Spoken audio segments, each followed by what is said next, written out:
नमस्कार. आज सकाळी नाश्त्यामध्ये होतं कोबीचं थालीपीठ.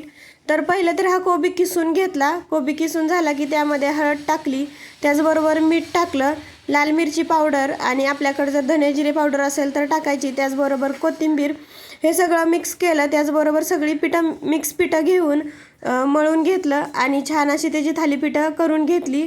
खूप छान झाली होती थालीपीठं, मुलांना खूप आवडली. तसंही आमच्या घरात कोबीची भाजी कोणी खात नाही, तर माझ्यासाठी मी चहा केला. चहाबरोबर चहा थालीपीठं खाल्ली.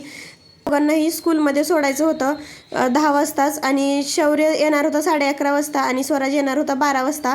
तर मुलांना पोटभरीचा नाश्ता होईल म्हणून मी केलं होतं.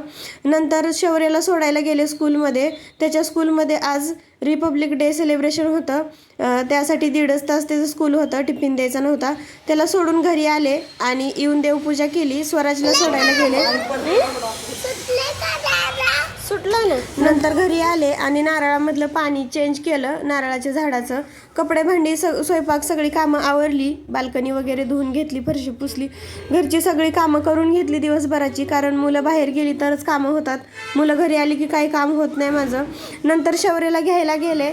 त्याच्या स्कूलमध्ये सेलिब्रेशन वगैरे झालं, तेच तो मला दाखवत होता आणि हातावरती त्याच्या तिरंगा वगैरे टीचरांनी काढलेला. आज तो खूप खुश होता, कारण आज काय अभ्यास नव्हता. त्याला लिहायचा आजकाल खूपच कंटाळा यायला लागलाय. तसं तर तो अभ्यासात खूप हुशार आहे, पण लिहायलाच नको वाटतं त्याला आजकाल. मुळाक्षरे चालू आहेत, तर मुळाक्षरांना एवढा हात वळत नाही त्याचा.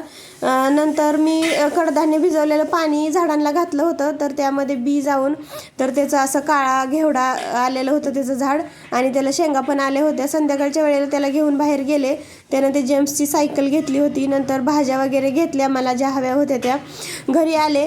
हा आवळा आणलेला मी, त्याचबरोबर शेवग्याची शेंग, नंतर फ्लावर, कोबी आणि ही काळा घेवडे, त्याचबरोबर मटार पण घेऊन आले होते. आणलेल्या भाज्या स्वच्छ सगळ्या धुवून ठेवल्या, मटार वगैरे सोलून ठेवलं आणि नंतर सगळं निवडून झालं आणि थोडीशी भांडी होती ती धुतली आणि आम्ही गेलो होतो. सत्यनारायण पूजा होती तिकडं जेवायला. कसा वाटला दिवसभराचा व्हिडिओ? आवडल्यास लाईक करा. Bye bye.